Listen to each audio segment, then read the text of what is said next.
अमिता जी, आप पर आऊँगी। आपने एक बहुत प्रोमिनेंट रोल प्ले किया है इस ये संशोधन को सामने लाने में, और आप उन तमाम रिप्रेजेंटेटिव्स में से थीं जो जॉइंट पार्लियामेंट्री कमेटी के पास गए थे और आपने अमेंडमेंट्स अपने पेश किए थे।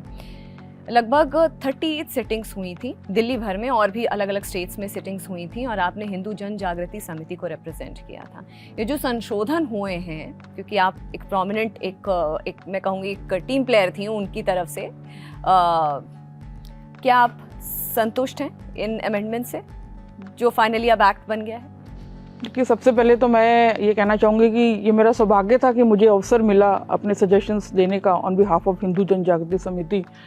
और जितनी भी अमेंडमेंट्स हुई हैं, जैसे सर ने कहा, उसका हम स्वागत करते हैं, लेकिन बहुत से सजेशंस ऐसे हमारे थे जिनको कम्प्लीटली इग्नोर किया गया।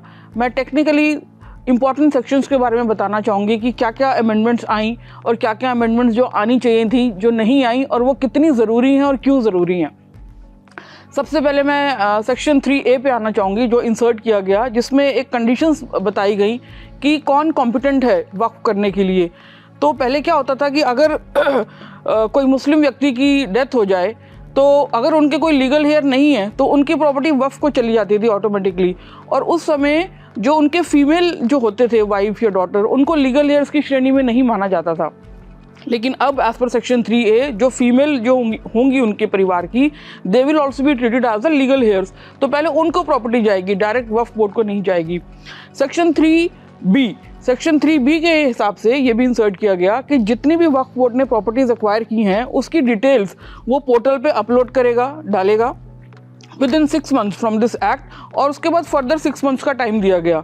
सेक्शन 3C भी इंसर्ट किया गया, जिसके हिसाब से जो सर ने बताया कि गवर्नमेंट की प्रॉपर्टीज जो वक्फ बोर्ड ने एक्वायर कर ली थ्रू इलीगल मीन्स और थ्रू वट एवर मीन्स, तो वो जो है उनका जो एक्विजिशन है वो that will be treated as null and void. उनका इन्वेस्टिगेशन होगा, इंक्वायरी होगी, और and if those come out to be the government properties, उसके हिसाब से फिर रेवेन्यू अथॉरिटीज में अपडेशन हो जाएगा।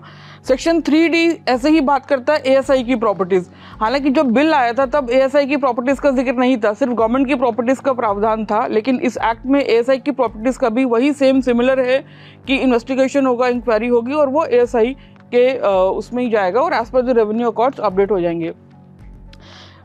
लेकिन इसमें जो एक कमी है, बहुत बड़ी कमी है, और जिसमें बहुत प्रॉब्लम आने वाली है फ्यूचर में, सिर्फ गवर्नमेंट की प्रॉपर्टीज और ASI की प्रॉपर्टीज का तो प्रावधान बना दिया, लेकिन बाकियों का क्या? जो प्राइवेट प्रॉपर्टीज थी, जो नॉन मुस्लिम थे, कोई मंदिर की प्रॉपर्टी, किसी ट्रस्ट की प्रॉपर्टी, उनका कोई प्रावधान नहीं। उनकी प्रॉपर्टी जो वक्फ बोर्ड ने ले ली वो उनके पास ही रहेगी। ना तो उनके लिए कोई प्रावधान बनाया गया, और ना ही उनको ऐसी कोई रेमेडी दी गई कि वो किसी सिविल कोर्ट में भी अप्रोच कर सके, क्योंकि ट्रिब्यूनल को ही अप्रोच करना पड़ेगा। पहले भी ट्रिब्यूनल के डिसीजन को हाई कोर्ट में चैलेंज कर सकते थे, लेकिन वो सिर्फ एक टेक्निकल एरर के कारण कर सकते थे। हालांकि अब ये चेंजेस लाए हैं कि ट्रिब्यूनल का डिसीजन फाइनल नहीं है, उसको अब हाई कोर्ट और सुप्रीम कोर्ट में अपील फाइल कर सकते हैं। तो ऐसे ही सेक्शन 28 एक बहुत इंपॉर्टेंट है, जिसमें डिस्ट्रिक्ट मजिस्ट्रेट को ये बोला गया है कि जो वक्फ बोर्ड के डिसीजंस होंगे वो उसको इम्प्लीमेंटेशन करेंगे। ऐसा सजेशन था कि ये सेक्शन हटा देना चाहिए कम्प्लीटली, इसको हटाया नहीं गया। ये है इनफैक्ट एक टाइमलाइन और ऐड कर दी गई है कि डिस्ट्रिक्ट मजिस्ट्रेट वक्फ बोर्ड के डिसीजंस को इम्प्लीमेंट करेंगे और विद इन 45 डेज करेंगे। सेक्शन 40 जो था वो सबसे it was the most draconian section of this act, जिसके हिसाब से वक्फ कभी भी किसी भी प्रॉपर्टी को डिक्लेयर कर सकता था कि ये वक्फ प्रॉपर्टी है। वो सेक्शन आज की डेट में पूरी तरीके से रिपील हो चुका है। फिर सेक्शन 52A में अगर कोई ऐसा पाया जाता है कि जिसने वक्फ की प्रॉपर्टी, जिसको वक्फ को लगे कि इस व्यक्ति ने हमारी प्रॉपर्टी जो है वो इलीगल मीन से एक्वायर की है, तो उसके लिए 2 इयर्स की रिग्रेस इम्प्रिजमेंट का प्रावधान था 1995 के एक्ट में। हमारा ये सजेशन था कि ये सेक्शन हटना चाहिए, क्योंकि वक्फ एक्ट जो है it's a civil law, it is not a criminal law. लेकिन इसमें एक अमेंडमेंट माइनर सी ये की कि 2 साल की पनिशमेंट तो है, but instead of rigorous it has been converted into simple imprisonment. फिर आता है सेक्शन 104। सेक्शन 104 जो था वो नॉन मुस्लिम को भी ये अधिकार देता था कि वो अपनी प्रॉपर्टी वक्फ को दे सके। ये सेक्शन पूरी तरीके से हटा दिया गया है। इसमें एक अच्छी बात और की गई कि अब जो है नॉन मुस्लिम नहीं कर सकता अपनी प्रॉपर्टी को डोनेट, लेकिन ये जो एक सेक्शन में वक्फ की डेफिनेशन में भी ये ऐड हुआ है कि ऐसा मुस्लिम जो 5 साल से प्रैक्टिस कर रहा हो इस्लाम, वही जो है वक्फ को डोनेट कर सकता है। सेक्शन 107 हट गया।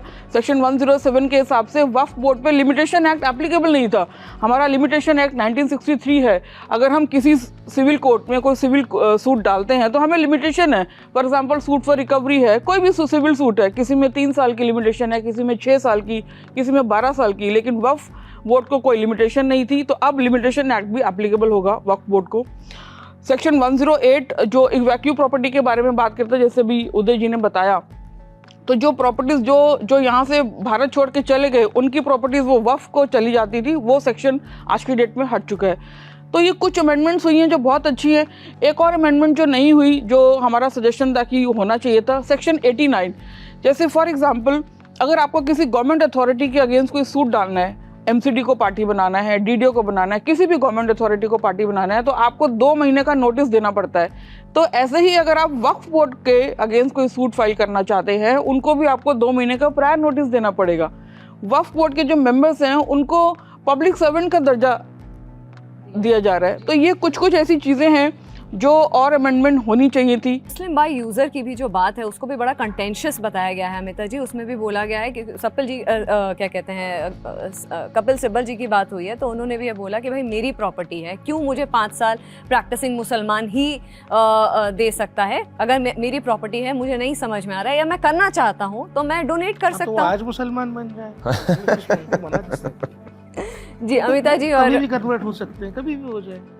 अगर वो वक्फ को प्रॉपर्टी देना चाहते हैं तो आज कन्वर्ट हो जाए और 5 साल तक इस्लाम की प्रैक्टिस करें, फिर कन्वर्ट, फिर दे दें प्रॉपर्टी पे, तो बहुत संपत्ति होगी। उसमें उनको रुक कौन रहा है? वक्फ का मीनिंग यही है, जो इस्लाम की प्रैक्टिस करता हो वो वक्फ प्रॉपर्टी कर सकता है और उसके अलावा कोई कर ही नहीं सकता। तो उस डेफिनेशन के हिसाब से ही अगर कोई हिंदू है आज वो कल वो मुस्लिम बन जाता है और परसों प्रॉपर्टी डोनेट करता है, तो उसने इस्लाम की प्रैक्टिस की कहाँ? तो ये तो उनके फेवर की बात है। आप पहले इस्लाम को प्रैक्टिस तो करो, मुस्लिम बनो तो सही 5 साल के लिए, फिर आप प्रॉपर्टी डोनेट करो। और जो आपने भी बताया वक्फ बाय यूज़र, ये भी एक मैं बताना भूल गई, ये भी एक बहुत अच्छी अमेंडमेंट की सरकार ने, कि पहले एक कंसेप्ट था वक्फ बाय यूज़र, कि अगर वक्फ बोर्ड एक प्रॉपर्टी यूज़ कर रहा है सालों साल से, बट कोई कागज़ नहीं है उसके पास, लेकिन वो यूज़ कर रहा है, तो उस हिसाब से वो प्रॉपर्टी वक्फ बोर्ड की मानी जाएगी। इस कंसेप्ट को भी आज की डेट में हटा दिया गया। ये बहुत अच्छी अमेंडमेंट है।